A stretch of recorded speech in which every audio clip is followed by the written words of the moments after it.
We continue to see troubling things happening all around the world. The U.S. is releasing funds to Iran amid nuclear tensions. 4-year-olds are being taught about sex in children's books in their schools.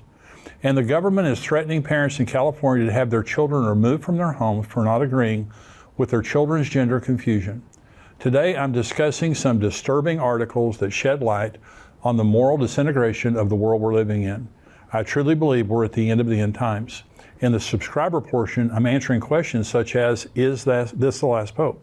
If you want to hear similar topics and be surrounded by like-minded believers, I want to invite you to Fellowship Church this weekend. We have our Tipping Point Prophecy Conference that's happening September 16th, this Saturday from 9 to 5:30. I'll be there. I'll be speaking twice that day. Rabbi Jonathan Kahn, Dr. Tony Evans, Ed Young, Dr. Mark Hitchcock, Billy Crone. We also have with us Rick Renner joining us that day for our Q&A panel. It's going to be a fantastic day. Rabbi Jonathan Kahn is going to be blowing the shofar. He's going to be speaking. Then he'll be blowing the shofar and leading us in a special service commemorating the Feast of Trumpets, which is this weekend during our prophecy conference. Love to see you there. Go to endtimes.com and you can sign up for the prophecy conference. We have reserved seating. I'll also be speaking at Fellowship Church this weekend. Fellowship Church is in Grapevine, Texas, just about 5 minutes north of the DFW airport. Wonderful church. They have campuses all over the Metroplex. But I'll be speaking Sunday morning on Bible prophecy. So I'm speaking twice, as well as all of our other speakers on Saturday. But then on Sunday morning, I'm speaking again on Bible prophecy. I'd love to have you be a part of that. Have a new book coming out this Saturday, the 16th, that's End Times Answers, 100 real questions from real people. And you can get this on Amazon.com. You can also get it on xomarriage.com. I'm glad you're joining me today. I'm Jimmy Evans. Welcome to the Tipping Point Show. This is from the Jerusalem Post. This is the IAEA, that's the International Atomic Energy Agency. The chief says Iran has expanded stock of near weapons grade uranium. Now what I'm about to read you here, this is really alarming and amazing for this to be happening. I've got several articles to read associated with this. It says IAEA Director General Rafael Grossi warned on Monday that there is a routinization process underway of Iran's many nuclear violations. At a press conference after he addressed the IAEA Board of Governors, he also cautioned that any future deal between the Islamic Republic and the West must take into account the massive nuclear progress by Tehran from IR-1 centrifuges to IR-2, IR-4, and IR-6 centrifuges, as well as from 3.67% enriched uranium to 60% enriched uranium in large quantities. While hoping for progress in negotiations with Iran and the West, he said he would continue to flag Iranian violations based solely on scientific basis. Earlier in the day, he told the IAEA Board of Governors that Iran has continued to increase its stock of 60% enriched uranium close to weapons grade, and that there has been no progress in getting Tehran to credibly explain the existence of illicit traces of uranium found at undeclared nuclear sites. These developments came as somewhat of a surprise given the clear progress that has been made between the West and Iran in recent weeks toward unfreezing about $10 billion in Iranian assets, releasing 5 U.S. citizens in Iranian prisons, and the noticeably reduced attacks by Iranian proxies against U.S. forces in the Middle East. The IAEA Director, General Rafael Grossi, regrets that there has been no progress in resolving the outstanding safeguards issued in the reporting period. One of the reports said, referring to Iran's failure to credibly explain the origin of uranium particles found at 2 undeclared sites. Well, this is troubling to say the least. They've made huge progress, and they're now enriching uranium at 60%, which all of this is a violation, and all of this is something that we didn't know about. They're shocked. They can't believe it. Well, this is another article here. This is, again, very troubling associated with this. This is from the Jerusalem Post. The headline, Israel will act against Iranian nuclear pursuit, uranium enrichment. This National Security Advisor, Saki Hanegbi, stated there would not be any choice but to act if Iran enriches uranium above 60%. Israel will act against Iran's enrichment of uranium at above 60% because that means it was admitting pursuit of nuclear weapons. National Security Advisor Saki Hanegbi told the World Summit on Counterterrorism in Herzliya Monday morning. If Iran enriches uranium at above 60% as an action that we would identify, and there is no chance that we would not, that the world and the International Atomic Energy Agency would not recognize it. The result is that Israel would have to act. There would not be any choice but to act, Hanigby stated. Passing over the 60% threshold would mean that we have reached the moment when Iran is clearly telling the world that it is going for a nuclear bomb, Hanigby explained. It would mean that this is now Iranian policy. Hanigby noted that recently Iran had hit the 83.7 mark on uranium enrichment, but had hastened to explain that this was a mistake.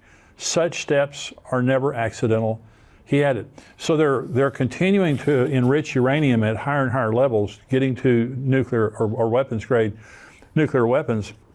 And so what they're saying, we've talked about this a lot in the last couple of years on here, because this has been going back and forth for a long time. But let me make two statements here, okay? And the first statement is, Iran won't stop.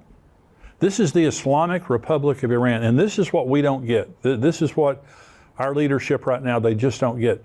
The Iranian people are wonderful people. They're Persian. They're not Arab, they're Persians, and they're just intelligent, warm, wonderful people. The problem is the government. The people in Iran do not like their government. They've revolted against their government many times. And so right now, what we see happening in Iran is they have a hardened position that they're going to destroy Israel. They have a missile. They have this hypersonic missile with Israel's name on it. I mean, they've engraved on there the destruction of Israel. And so they want to destroy the United States, and they want to destroy Israel. So two statements. One is they're not going to stop. Absolutely not going to stop. Number two is Israel will hit them. Israel's going to strike them. Israel is telling the world, if they begin enrichment beyond 60%, we have to stop it, and they will.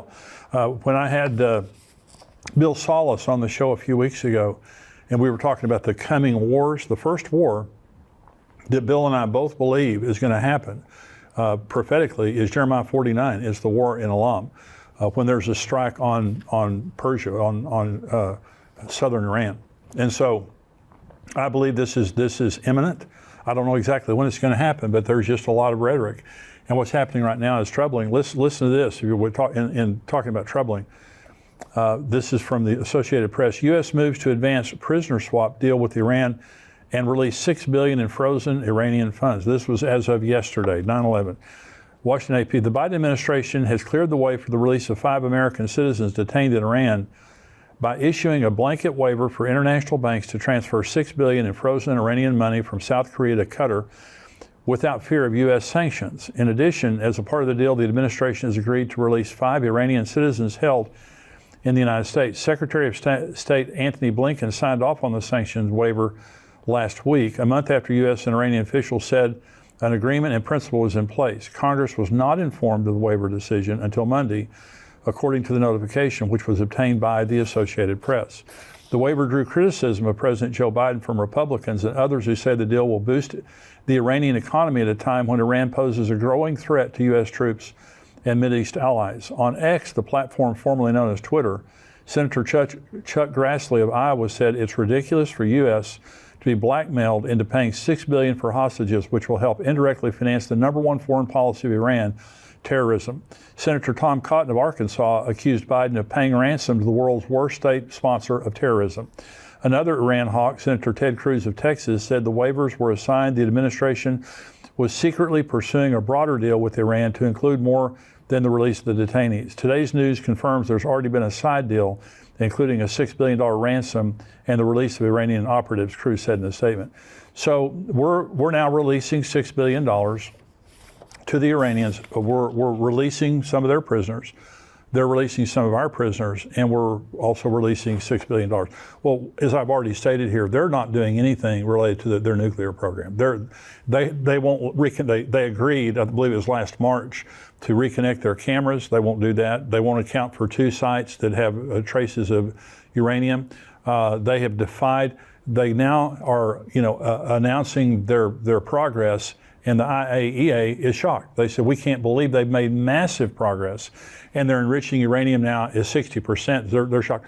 Well, they're defying the entire world related to their nuclear program, and they're going to get a nuclear weapon now. It's just a matter of time. And so the United States, in the meantime, we released $6 billion to to the nation in the world that wants to destroy us and Israel the most.